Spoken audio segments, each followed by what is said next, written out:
अस्सलामु अलैकुम रहमतुल्लाह। यकीनन हम सभी एमआईएम के चाहने वालों को एक बड़ा झटका लगा है। हमारी पार्टी के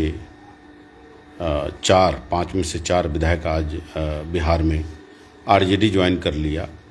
इसके लिए बेहद दुखद बात आ रही है। हिम्मत नहीं हारना है। जब हमारे सदर अख्तरुल ईमान साहब, एक वक्त ऐसा था कि लोगों ने उन्हें मुन्ना मुश्ताक बनाने का दावा कर रहे थे, और संघर्ष के बाद फिर से हम लोग खड़े हुए और इतनी मजबूती से खड़े हुए कि एक नहीं 5-5 विधायक को हम लोगों ने बिहार से जिताने का काम किया। आज भी फिर से एक वक्त वही आया है कि हम लोग को फिर से मजबूती से संघर्ष करने की ज़रूरत है, और संघर्ष करने के बाद फिर से हम लोग पार्टी को खड़ा करेंगे। और इंशाअल्लाह इसकी शुरुआत हम लोग पार्लियामेंट इलेक्शन से करेंगे, अख्तरुल ईमान साहब को एमपी बनाकर। मैं चाहूँगा सभी हमारे कार्यकर्ता, सभी पार्टी पदाधिकारी, एमआईएम से चाहने वाले, अख्तरुल ईमान साहब से मोहब्बत रखने वाले, असदुद्दीन ओवैसी साहब से मोहब्बत रखने वाले संयमित होकर हम लोग काम करें। मैं अभी बहादुरगंज बाज़ार हूँ।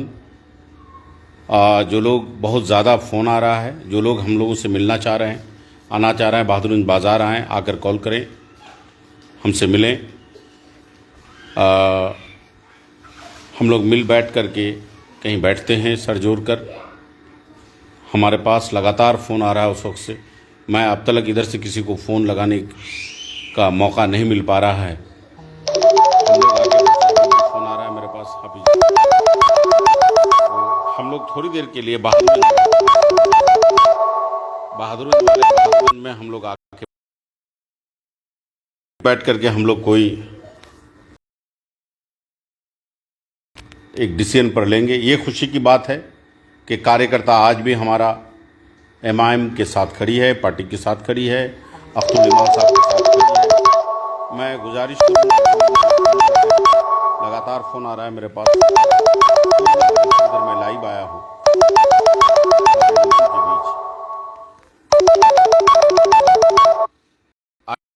अभी सबसे बड़ा मसला था, बाढ़ से लोग परेशान हैं।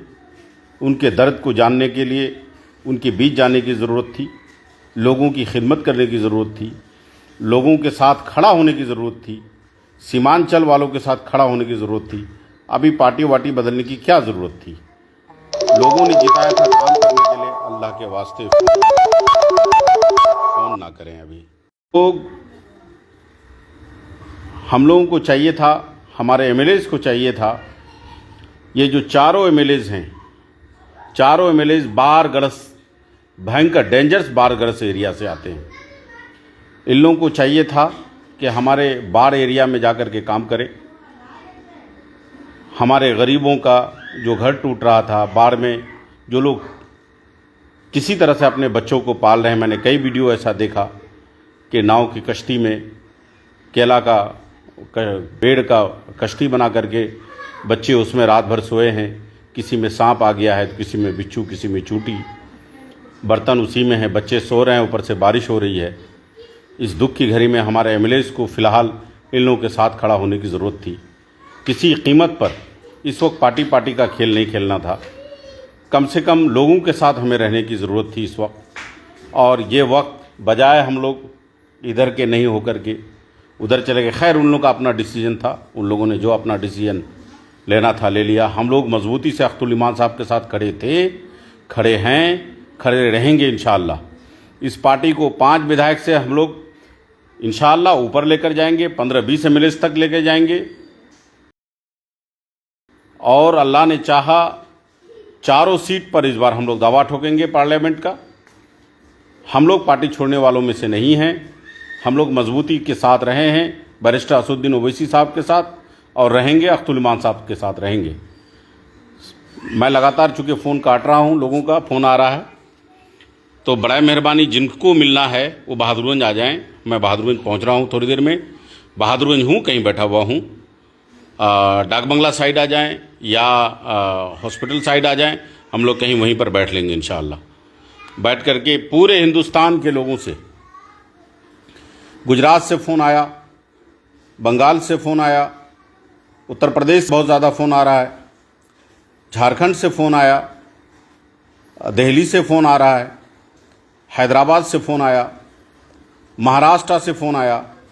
मैं पूरे हिंदुस्तान के लोगों के साथ कहना चाह रहा हूं कि ये हादसा एक बड़ा हादसा है। जिस वक्त ओवैसी साहब एक ऐसी लड़ाई लड़ रहे हैं जो हिंदुस्तान के अक़लियतों के साथ बड़ा जुल्म हो रहा है पूरे हिंदुस्तान में, और उस लड़ाई में अकेला वो दम भर रहे हैं, उस वक्त हमारी पार्टी के 4 एमएलएस को टूटना बहुत दुखद है। हम सबको दिल की अंदरूनी चोट लगी है कि ये नहीं होना था।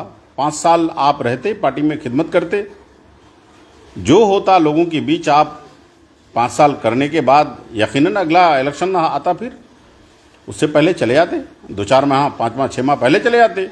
लेकिन एक बात होती कि नहीं, मैंने खिदमत करी, आपका टिकट से मैं जीता और फिर मैं आया, तो कम से कम ये बात होती कि नहीं, हमारे एमएलएज 5 साल जिस पार्टी ने उनको भरोसा किया, जिस पार्टी ने उनको टिकट दिया और जितवाया, एक एक कार्यकर्ता रात दिन एक होकर, कम से कम उन लोगों को ये इत्मीनान होता कि नहीं भाई, हमारे एमएलएज हमारे साथ थे तो रहा। मैं सलाम करता हूँ महाराष्ट्र के उन 2 एमएलएज को। वारिस पठान साहब आज एमएलए नहीं है, फिर भी एमआईएम के साथ खड़े हैं। इम्तियाज़ जलील साहब एक ही सांसद हैं, पहले एमएलए थे, इस बार एमपी हैं। वो ओवैसी साहब के साथ खड़े हैं, एमआईएम के साथ खड़े हैं। महाराष्ट्र में 2 एमएलएज चाहते तो पासा पलट सकते थे।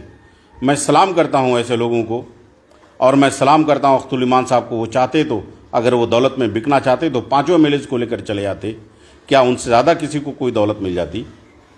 लेकिन नहीं, उन्होंने अपने ईमानदाराना रोल के साथ, मजबूत इरादे के साथ, फौलादी इरादे के साथ पार्टी में थे, हैं और इंशाअल्लाह रहेंगे।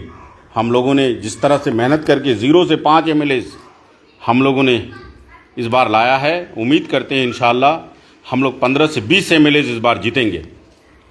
ठीक उसी तरह से हम लोग फिर से दोबारा मैदान पर उतरेंगे, सर पे इंशाअल्लाह कफन बांध कर उतरेंगे, या तो मिट जाएंगे या फिर बन जाएंगे, 2 में से एक बात होगी। घबराने की ज़रूरत नहीं है मेरे दोस्तों। यकीनन मेरी आवाज़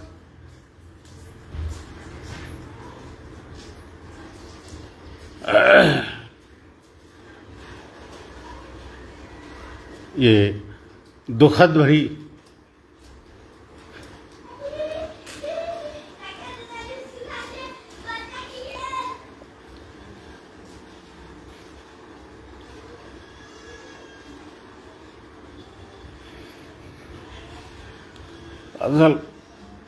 असल में बहुत ज़्यादा हम लोग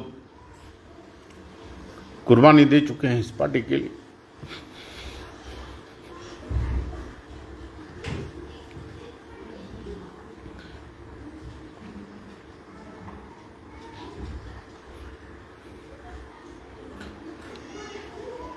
लाइव आने की हिम्मत नहीं हो रही थी। 1-1.5 घंटा से मैं सोच रहा था, लगातार 2 घंटे